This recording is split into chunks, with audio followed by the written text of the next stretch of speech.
दंगल में बबीता के बचपन का रोल करने वाली एक्ट्रेस सुहानी भटनागर इस दुनिया में नहीं रही। सुहानी की डेथ की वजह बताई गई कि वो जो मेडिसिन ले रही थी, उन मेडिसिन का रिएक्शन हुआ, उससे बॉडी में फ्लूइड इकट्ठा होना शुरू हो गया और सुहानी इसी वजह से चल बसी है। सोशल मीडिया पर जब सुहानी को लेकर ये खबरें सुनी तो कई लोगों ने कहा कि डॉक्टर्स को पकड़ो, जो डॉक्टर्स ये दवाइयां दे रहे थे और जो दवाइयां उनके शरीर में रिएक्ट कर गई, उन डॉक्टर को पकड़ना चाहिए।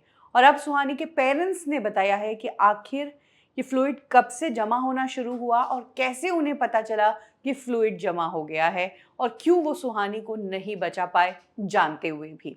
सुहानी के पेरेंट्स ने एक मीडिया से बात करते हुए बताया कि 2 महीने पहले उन्हें सुहानी के अंदर ये सिम्टम्स पता चले थे। सुहानी के हाथ में एक जगह पर स्वेलिंग होने लगी थी।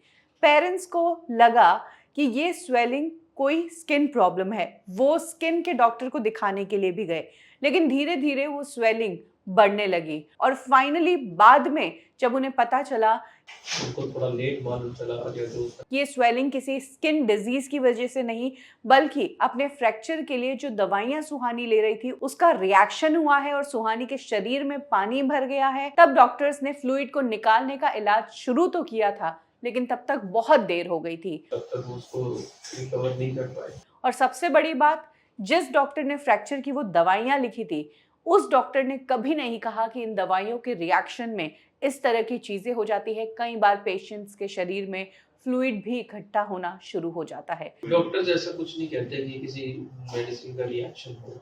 अगर सुहानी के पेरेंट्स को ये बात टाइमली पता चलती, अगर डॉक्टर्स ने सतर्क किया होता, तो शायद सुहानी को बचाया जा सकता था। पिछले 2 महीनों से सुहानी इस बीमारी से जूझ रही थी। पेरेंट्स अपनी 19 साल की बच्ची को हॉस्पिटल से हॉस्पिटल लेकर दौड़ रहे थे कि बच्ची का कहीं तो ठीक ढंग से इलाज हो जाए।